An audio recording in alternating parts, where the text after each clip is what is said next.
Welcome, everyone. I'm Sarah Green Carmichael, an editor and columnist with Bloomberg Opinion. Today, we are talking about Trump's cabinet picks and how they will impact the economy in his term. Joining me today are Jonathan Levin, our columnist focused on the economy and markets, and Allison Schrager, a columnist for Bloomberg Opinion, also focused on the economy and a senior fellow at the Manhattan Institute. Thank you both for joining us today. I thought I would just start, Allison, with you. What is your view on where we are right now in the economy, and any initial reactions you had to Trump's announcements of his major economic secretaries and cabinet picks? Well, right now the economy is in a pretty good spot. I mean, inflation is coming down. Interest rates are still elevated, but you can't have everything. And the labor market, while it's tightening a bit, is pretty much where it was pre-pandemic. And consumer sentiment. I mean, there's a couple like headwinds there, but I think is in pretty good shape. People are still spending, feeling confident. Wealth is up, stock market's up. So, I mean, I would say that, I remember pre-pandemic feeling like the economy was in a pretty good spot, not only doing well, but felt pretty resilient to shocks. And it was. So I'm kind of feeling like we're back to about where 2019 was with a couple battle scars. So I think that's good. I think and initially I said with a lot of Trump's picks, I think they're a lot better. I'm feeling pretty good about them. I like Scott Bessent. I think I like him because he's sort of more like has a similar outlook to the economy as me, sort of market oriented, very sort of traditional. He's very intellectual. He teaches a class in economic history at Yale, or has in the past. So it's sort of more in the Steven Mnuchin camp than he could have gone. So obviously, the freewheeling talk of tariffs gives me some concern, quite a bit of concern. But other than that, I think things do look okay. Okay. And I do want to get into tariffs.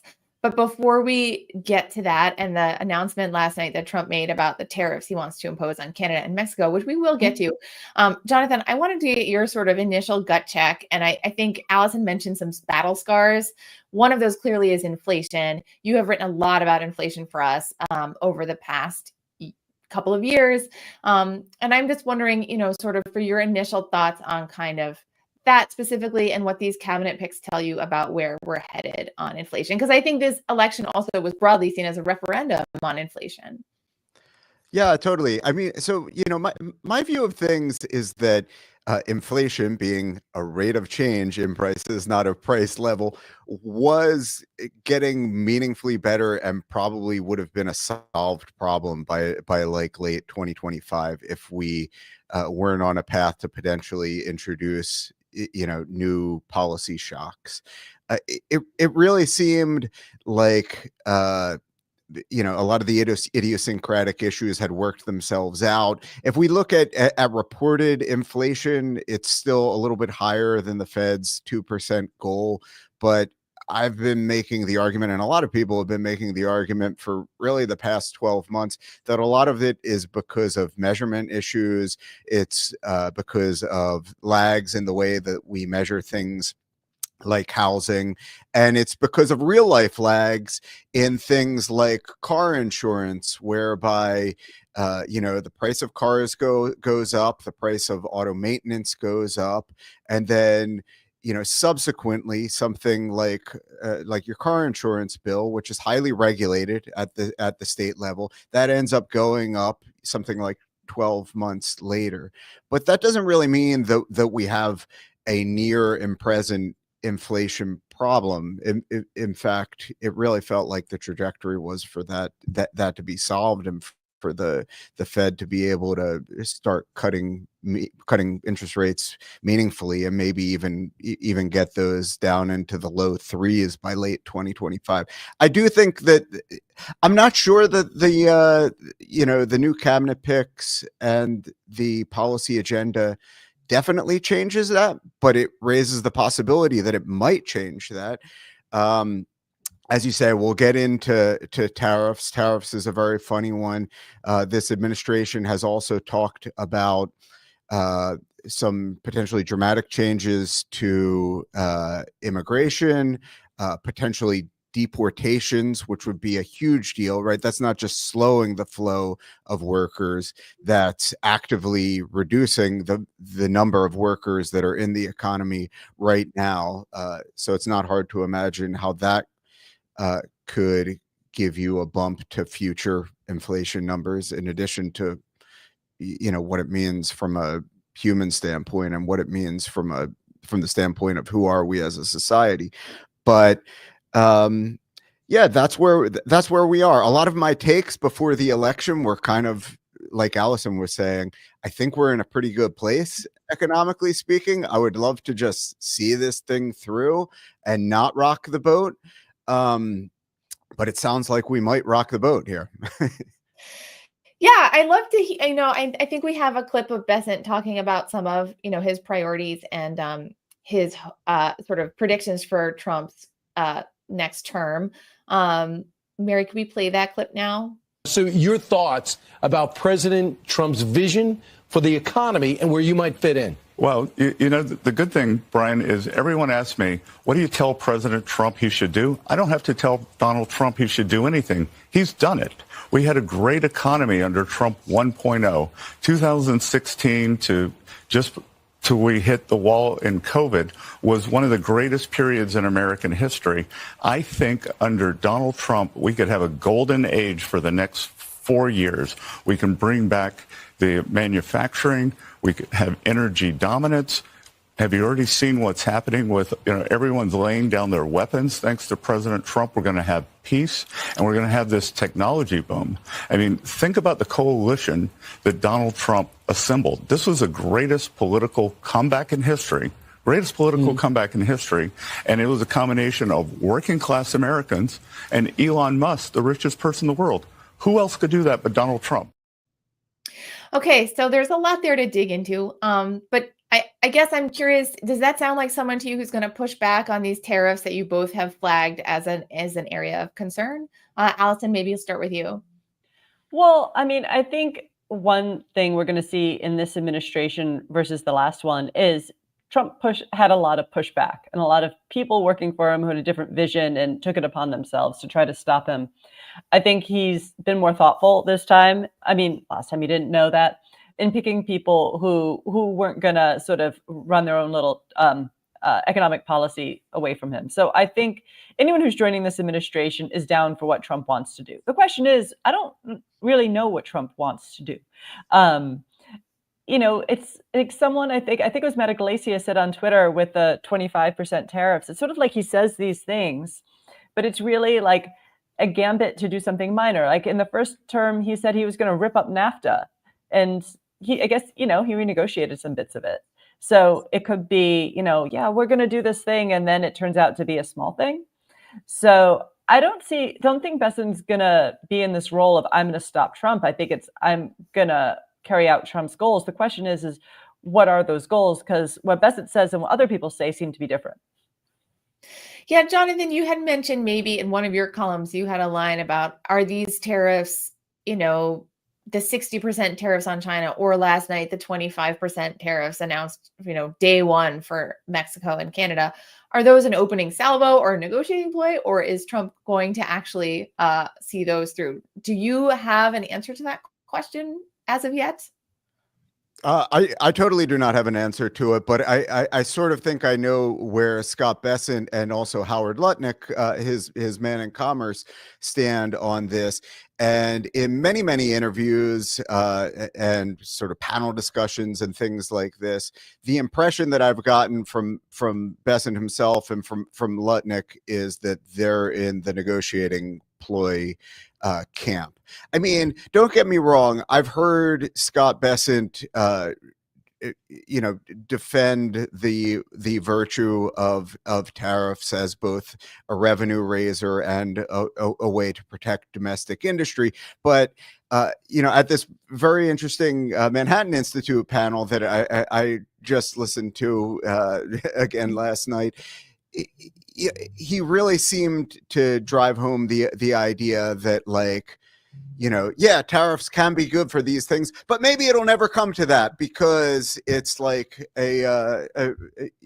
Donald Trump is such a great negotiator. And So, Lutnick himself has said similar things on financial television. And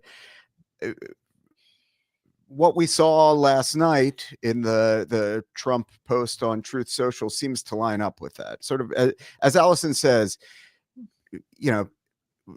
like, what is he really after here? It seems like, he's interested in scoring some political points on the crime issue. Certainly, drugs in America, a very important issue.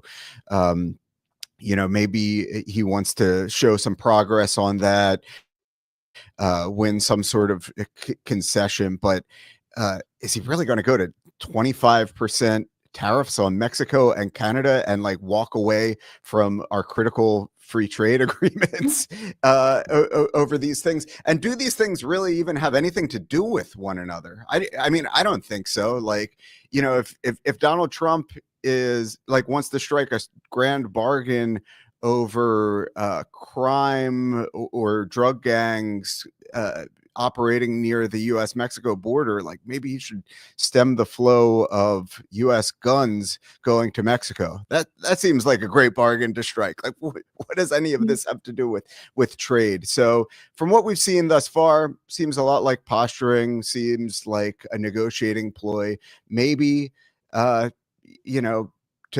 draw out what might in the grand scheme of things be kind of like a minor concession from our counterparties there. Mm-hmm. Allison, do you have thoughts on that or on Lutnick? We haven't really gotten too much into depth on him yet. Mm-hmm. I think he's just sort of, not that. I think he was being presented when it was the race for Treasury Secretary as different from Bessent, but I think he's not really, compared to other people, that different. He's just sort of a more rough around the edges version of the same. I said he's more of a, I guess, Wall Street guy. I think they both sort of, I guess, offer different things. And that Bill Dudley had that nice column for us this morning talking about intricacies of the bond market. And, he's a bond trader. So, he's someone who gets that. Scott Bessent, made his money in currencies. Two things that are going to be useful to have, skill sets to have around. I said, like, I come from a more academic tradition. And I always think, we should have PhD economists around. But they I guess Bessent, I said, this is a bit more of an intellectual track, although he's not a PhD, but surrounds himself more with them. But, they all bring different things to the party. And I think most importantly, I think their orientation for what they want. They're not people who want to shut down markets. I think what is as opposed to like a JD Vance wing of the party, who's a little bit more skeptical of markets, a lot more skeptical of corporate power. The Lutnick Bessent camp is definitely more of old school Republicans, like, free markets, deregulation, getting into the guts of how these are people who understand very deeply how financial markets work. Which you definitely want at the Treasury. So, when that sort of fight was going on, I didn't see them as being all of that different in a lot of ways. Yeah, that makes sense. Let's talk a little bit about where some of the tension might come, which is maybe with the labor secretary pick. She is someone who was a former Oregon Congresswoman, Lori Chavez DeRaymer. She lost her reelection bid. She supports unions and was apparently strongly recommended, according to reporting by the Teamsters Union, which is funny a little bit because the Teamsters Union declined to endorse a candidate, but seemed to tacitly support Donald Trump. And as sort of a thank you for that, Trump seems to have offered her up as his labor secretary. And are you surprised to see Trump go with such a strong union pick? Do we think that she'll have influence in this role? Will that sort of create any headaches for the sort of more pro-markets or pro-unfettered capitalism side of his cabinet? Jonathan, maybe let's go back to you on this one. Yeah, I don't know. I mean, it does, create a little bit of ideological chaos within the cabinet, and it seems to point to the idea that there isn't maybe a coherent worldview that all of these people share.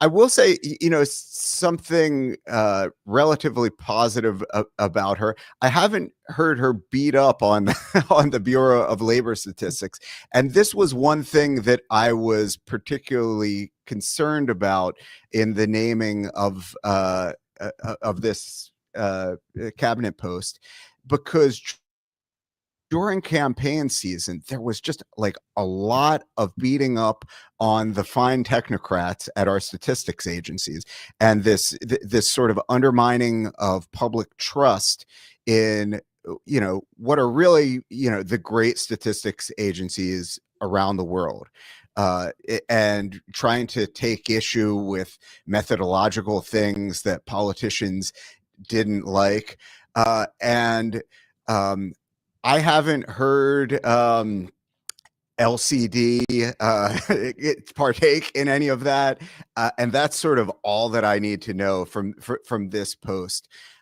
In terms of her favoring her apparently long history favoring union rights and so forth, I think it's mostly interesting from a political standpoint. It seems like Trump is trying to build a new Republican coalition that will, succeed for many cycles to come, and sort of locking in that union vote may be part of that in the long run. It's certainly going to ruffle some feathers among the traditionalists, like a Scott Bessent, who say that the strength in this economy is going to come from things like deregulation. It seems to be at odds with that worldview. I found it less interesting in terms of the next 4 years, because Trump does not strike me, as I said, they're going to do what he wants this time. Does not strike me as a pro-labor guy personally. Like, if you look at his career history, no.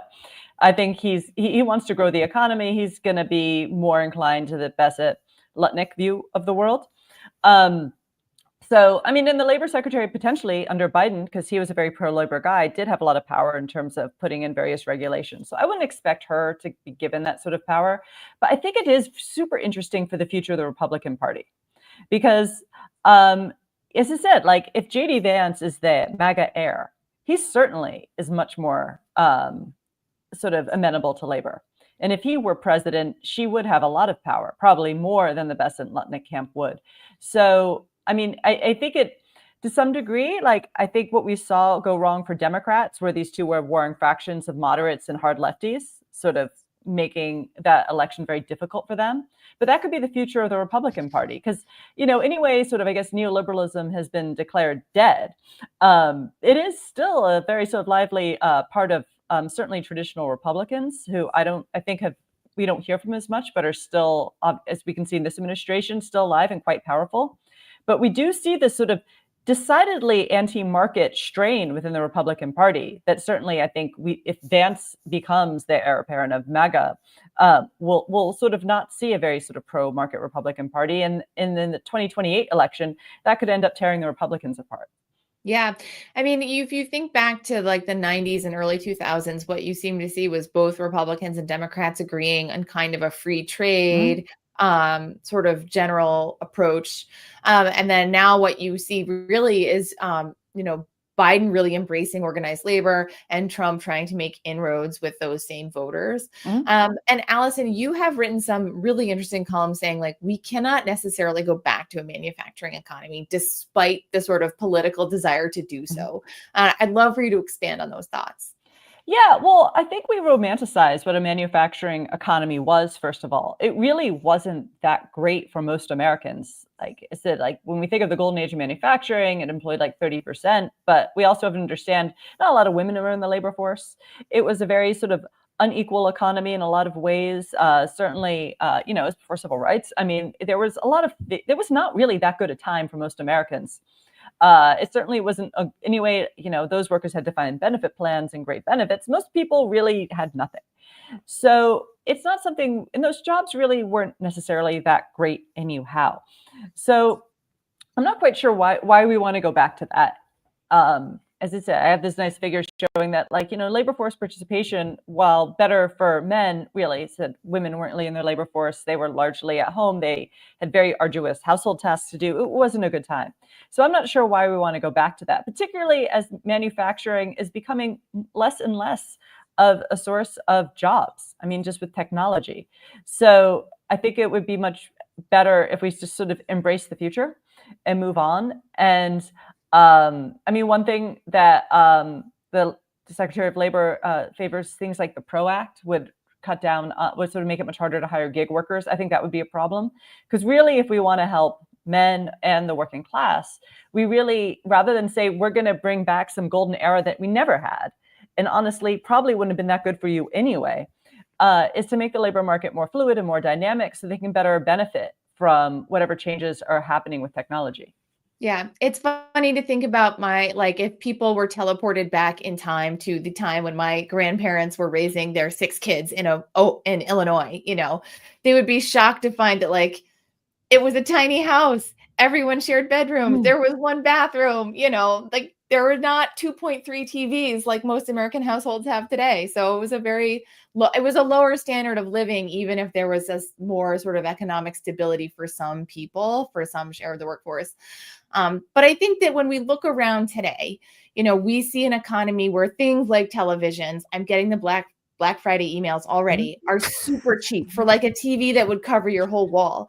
But things like healthcare, education, housing are just much more expensive than they were 50 years ago. So do you think that any of Trump's policy priorities or cabinet picks are likely to help bring down the cost of those sorts of essentials? Jonathan, maybe your thoughts there first. No, no, I don't.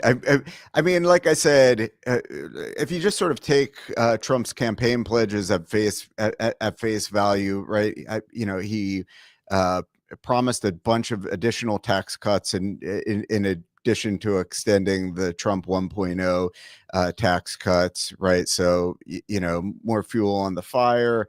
And then you talk about potentially cutting the labor supply. That's inflation potentially in the services space. And then you talk about tariffs.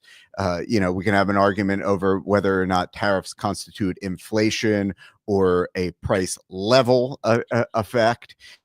But they're not going to help matters, in my humble opinion. And so, at least in the near term, it's hard to see how any of this helps inflation from like a consumer price index standpoint. And then there's one of the most important costs out there, the cost of money, right? Or the cost of a mortgage, the cost of an auto loan, which I would argue is probably the thing that people remain most frustrated with, but is not reflected in the inflation numbers that we report on every month. And with Trump going out there and roiling markets, adding risk premia into bond markets and mortgage markets, we're only prolonging the pain in mortgage markets and credit cards and all of that. And so, yeah, for a guy who was basically elected, at least in part, because Americans were frustrated with the experience of inflation over the past 4 years, this agenda is very, very confusing to me on that front. Yeah, and also, I mean, I also rewatched Scott's Manhattan Institute panel where I actually spoke right before, but definitely wasn't as newsy. It's interesting how he, if to Trump's agenda, to me, looks very like debt enhancing, which also could put upward pressure on interest rates. Although Scott seems quite adamant that it seems like a real debt hawk, which, I always want in the Treasury, but I don't see a lot of things on the agenda that is going to do that. He said in that panel that they're going to focus on lowering discretionary spending. it just doesn't seem like there's a lot of places to cut with discretionary spending. And if we are putting in, not only making all of the 2017 tax cuts permanent, but also not taxing tips or overtime or Social Security benefits, I just don't see enough room in the discretionary budget to make that work. Yeah, can I just say also totally agree with that. I mean, on the one hand, I was really encouraged by that panel because his position on fiscal deficits was like the first thing he mentioned, right? That like in the what am I all about? He was like, I want to reduce fiscal deficits, and he's since gone on to float this number of 3% fiscal deficits, but. To your point, I don't think he really got in the weeds in terms of like where are you actually going to cut. He's been a proponent of this idea, which you might call a fairy tale, that like we can still grow our way out of it. And gosh, I would like to hope that's true, but the real problem here is that no politicians for either party have the sort of spine to do what it really takes to get this problem fixed, which means actually cutting spending. What are you going to be looking at going forward? I mean, what is the kind of, we haven't talked about the Fed because, the Fed chairman is in place until 2026. But I would imagine that's something you're going to be watching. Are there other things you're going to be watching as we go forward? And what would those key indicators be? For me, yeah, I mean, I think that's a big one. If there is an asterisk next to Scott Bessent's name, it's the idea that he has floated this idea of like a shadow Fed chair where you could potentially name the guy that would be Jerome Powell's successor, and then the financial markets start looking to that guy for forward guidance. That would be a real bummer in a world in which people already feel that this administration is interested in undermining the independence and authority of the Federal Reserve. I'm a big Fed traditionalist. I think faith in the Fed, and in this Fed in particular, I think Jerome Powell's done a good job. I think faith in the Fed has been key in anchoring inflation expectations and bringing realized inflation back down to where it is today after the big scares of 2021, 2022. So I think that would be a shame. And the other thing that I'll just be watching is like the way that this administration does business. I have to say, I'm not a huge fan of what President-elect Trump did last night, the whole policy making via social media.